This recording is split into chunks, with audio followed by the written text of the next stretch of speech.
என்ன ஊதணும் அவ்வளவுதானே.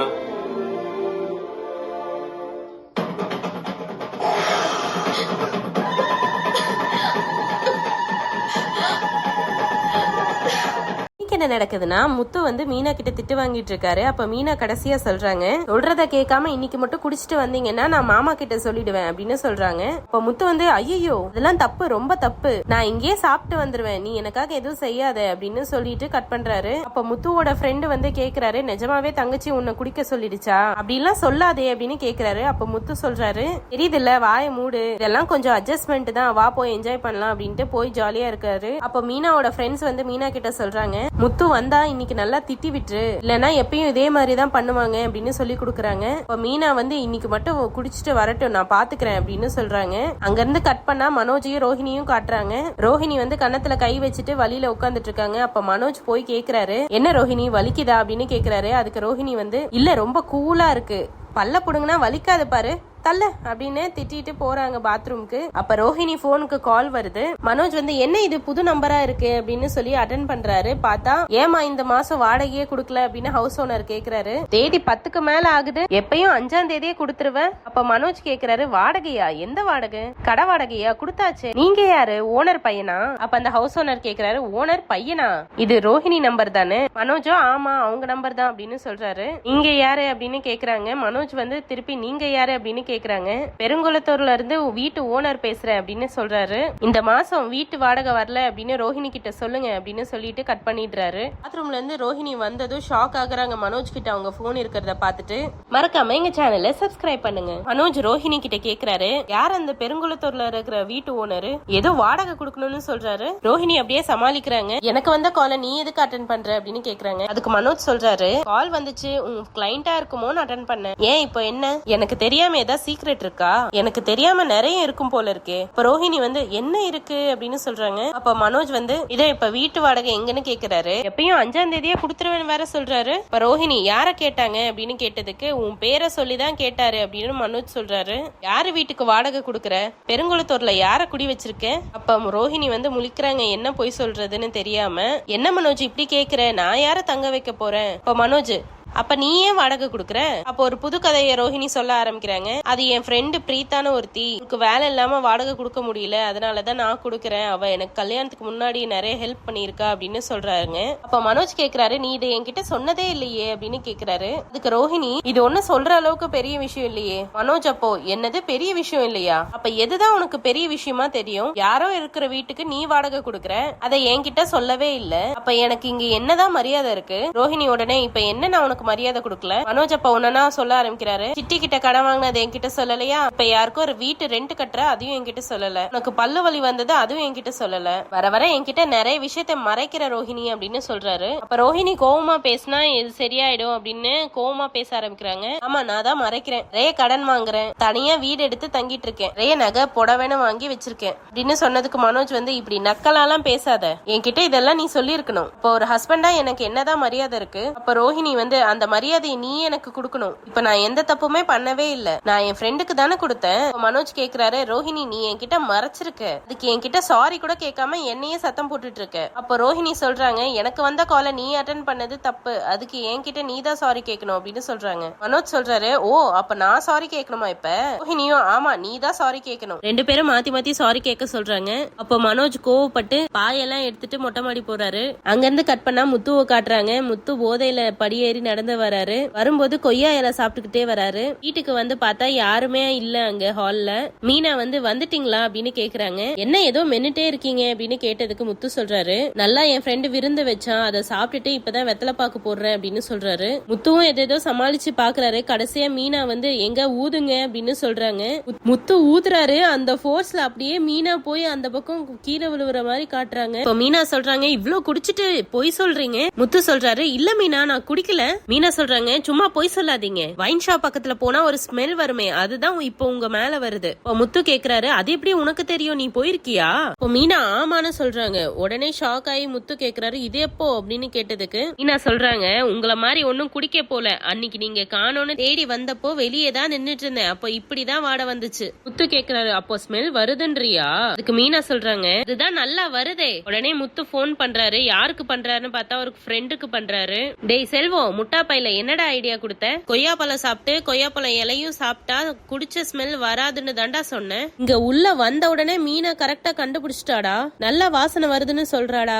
என்னடா வைத்தியம் சொல்லணும் நீயே? ஏதாவது தெரிஞ்சா சொல்லணும். இந்த ஃபார்வர்ட் மெசேஜ்ல வர்றதெல்லாம் பாத்துட்டு சொன்னா இப்படிதான். அதுக்கு அப்புறம் தான் பாக்குறாரு மீனா நின்னு பாத்துட்டு இருக்காங்கன்னு. கடைசியா சொல்றாரு, ஐயோ மீனா கிட்ட மாட்டிக்கிட்டேன்டா. அப்புறம் காலை கட் பண்ணிடுறாரு. மீனாவை பாக்குறாரு. மீனா முறைச்சிட்டு இருக்காங்க. அது வந்து ஃப்ரெண்டு முறையா துபாய் போறான். அங்க வேலை பார்க்க போறான். வர்றதுக்கு 2-3 வருஷம் ஆகும். இதுக்கப்புறம் எப்படா குடிக்க போறேன்னு எமோஷனலா கேட்டான். கூட இருந்தவங்க எல்லாம் கட்டாயப்படுத்தினாங்களா, அதனாலதான் லைட்டா குடிச்சேன். ஃப்ரெண்ட்ஸ் சந்தோஷப்படுவாங்கன்னு தான், இல்லன்னா வருத்தப்படுவாங்கல்ல அப்படின்னு சொல்றாரு. அதுக்கு மீனா கேக்குறாங்க, ஓஹோ ஃப்ரெண்ட்ஸ் வருத்தப்படுவாங்கன்றதுக்காக குடிச்சிருக்கீங்க. அப்ப உங்க பொண்டாட்டி வருத்தப்படுவான்னு உங்களுக்கு தோணல?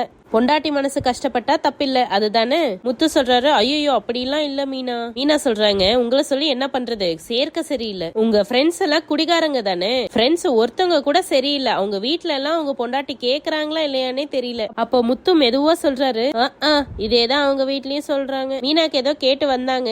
என்ன சொன்னீங்க? அதுக்கு முத்து ஒன்னும் இல்ல அப்படின்னு சொல்றாரு. அப்ப மீனா அட்வைஸ் பண்றாங்க, நல்லா ஃப்ரெண்டுங்க கூட சேர்ந்தா நல்ல பழக்கம் வரும். முதல்ல இந்த குடிகார ஃப்ரெண்ட்ஸ் கூட சேர்றத நிப்பாட்டுங்க. அப்ப முத்து சொல்றாரு, முதல்ல நீ இப்படி பேசுறத நிறுத்து. என்ன இது என் ஃப்ரெண்ட்ஸ் கூட சேராதன்னு சொல்ற? அது என்ன எல்லா பொண்டாட்டிக்கும் புருஷனோட ஃப்ரெண்ட் மட்டும் பிடிக்காம போகுது? நாங்க எப்பயாச்சும் உங்க ஃப்ரெண்ட்ஸ பிடிக்கலன்னு சொல்லிருக்கோமா? அப்போ மீனா ஷாக் ஆகி பாக்குறாங்க. அப்ப முத்து சொல்றாரு, நான் ஒன்னும் தப்பாலாம் சொல்லல. உங்க ஃப்ரெண்ட நாங்க ஒரு ஃப்ரெண்டா அக்காவா தங்கச்சியா பாக்குறோம்ல, அததான் சொன்னேன். அப்ப மீனா சொல்றாங்க, அதெல்லாம் ஒன்னும் தேவையில்ல. இத பாருங்க, உங்க ஃப்ரெண்ட்ஸ் தான் உங்களை கெடுக்குறாங்க. இந்த மாதிரி குடிகார ஃப்ரெண்ட்ஷிப் எல்லாம் எதுக்கு உங்களுக்கு? அவங்களும் பொறுப்பே இல்லாம சுத்திட்டு இருக்காங்க. அப்ப முத்து சொல்றாரு, என்ன நீ என்ன வேணா திட்டு, உனக்கு நான் ஃபுல் ரைட்ஸ் தரேன். ஆனா என் ஃப்ரெண்ட்ஸ நீ திட்டக்கூடாது அப்படின்னு சொல்றாரு. அதுக்கு மீனா சொல்றாங்க, ஏன் அவங்கள திட்டினா என்ன? அவங்க எல்லாம் பெரிய மகான்களா? குடிகாரனுங்க. அதுக்கு முத்துக்கு கோவம் வந்துருச்சு. மீனா வேணாம், தப்பு. உனக்கு தெரியும் என் ஃப்ரெண்ட்ஸ் எனக்கு எவ்வளவு முக்கியம்னு. என் கஷ்டம் சந்தோஷம் எல்லாத்துலயும் அவங்க தான் கூட இருந்தாங்க. காசு சம்பாதிக்கிறது ஈஸி, நல்ல நண்பர்கள் சம்பாதிக்கிறது தான் கஷ்டம். அதுக்கு மீனா சொல்றாங்க, அதே தான் நானும் சொல்றேன். யாரும் நல்ல ஃப்ரெண்டுங்க கிடையாது. குடிச்சிட்டு பொறுப்பு இல்லாம சுத்துறாங்க. என் ஃப்ரெண்ட்ஸ திட்டுறதுக்கு உனக்கு என்ன ரைட்ஸ் இருக்கு? சாரி கேளு அப்படின்னு முத்து கேக்குறாரு. அதுக்கு மீனா சொல்றாங்க, நான் தான் சாரி வச்சிருக்கேனே, நான் எதுக்கு உங்ககிட்ட கேட்கணும் அப்படின்னு கேக்குறாங்க. மொக்க காமெடி தான், இதை அவாய்ட் பண்ணிருக்கலாம். முத்து சொல்றாரு, அது இல்ல மன்னிப்பு கேளு அப்படின்னு சொல்றாரு. மீனா வந்து என்னாலலாம் கேட்க முடியாது அப்படின்னு சொல்றாங்க.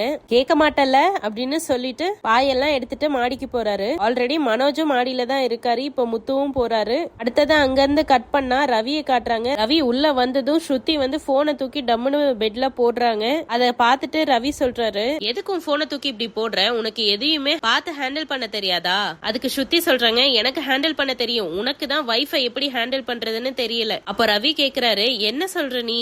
அப்ப ஸ்ருதி சொல்றாங்க, நான் உனக்கு எத்தனை தடவை கால் பண்ணேன், ஏன் எடுக்கல? ரவி சொல்றாரு, நான் மீட்டிங்ல இருந்தேன். அதுக்கு ஸ்ருதி சொல்றாங்க, அப்ப அட்டென்ட் பண்ணி நான் மீட்டிங்ல இருக்கேன்னு சொல்லிருக்கலாம்ல, இல்லனா ஒரு டெக்ஸ்டாவது பண்ணிருக்கலாம். 10 தடவைக்கு மேல நான் உன்னை கூப்பிட்டேன், நீ எடுக்கவே இல்ல அப்படின்னு சொன்னதுக்கு ரவி சொல்றாரு, மொபைல் சைலண்ட்ல இருந்துச்சு. ஸ்ருதி கேக்குறாங்க, சைலண்ட்ல போடுற அளவுக்கு என்ன மீட்டிங்? நீ என்ன அமெரிக்கன் பிரசிடென்ட் கூடயா பேசிட்டு இருந்த? அந்த நீத்து கூட தானே பேசிட்டு இருந்திருப்ப.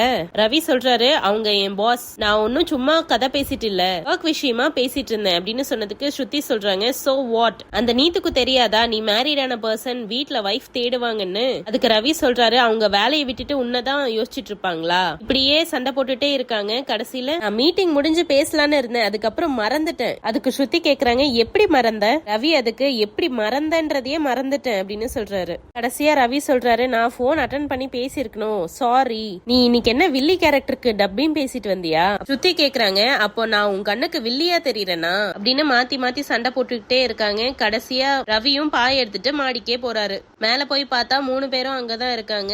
முத்து ரவி கிட்ட கேக்குறாரு, டே என்னடா நீயும் வந்திருக்க?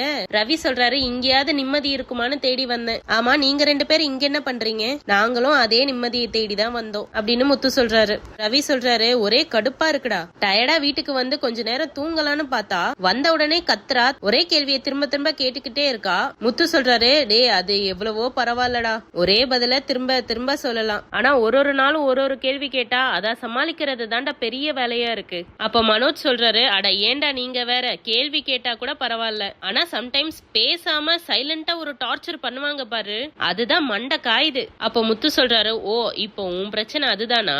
மனோஜ் சொல்றாரு, அதெல்லாம் இல்ல, தப்ப அவங்க பண்ணுவாங்களாம், ஆனா நாம சாரி கேட்கணும்னு சொல்றாங்க. அவ பண்ண தப்புக்கு நான் ஏன்டா போய் சாரி கேட்கணும்? அதுக்கு முத்து சொல்றாரு, டேய் அது எல்லா வீட்டோட வழக்கம்டா. புருஷன் பொண்டாட்டி யாரு தப்பு பண்ணாலும் புருஷன் தான் சாரி கேட்டாகணும். முத்து வந்து அவரு குடிச்சிட்டு வந்தது எல்லாத்த பத்தியும் சொல்றாரு. அப்ப ரவி சொல்றாரு, நீ குடிச்சிட்டு வந்த அதனால அண்ணி உன்னை திட்டுறாங்க, ஆனா நான் எதுவுமே பண்ணலடா.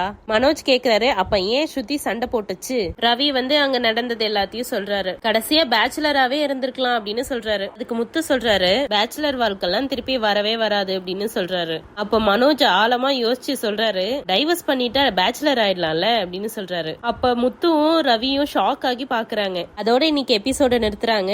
நாளையில காட்டுறாங்க ரவி ஒர்க் பண்ற ஹோட்டல்ல ஃபெஸ்டிவல் காம்படிஷன்லாம் வைக்கிறாங்க. அதுல இவங்க எல்லாருமே பார்ட்டிசிபேட் பண்றாங்க. என்ன நடக்கும்ன்றத எக்ஸ்க்ளூசிவா தெரிஞ்சுக்கணும்னா எங்க சேனல்ல சப்ஸ்கிரைப் பண்ணுங்க. தேங்க்யூ.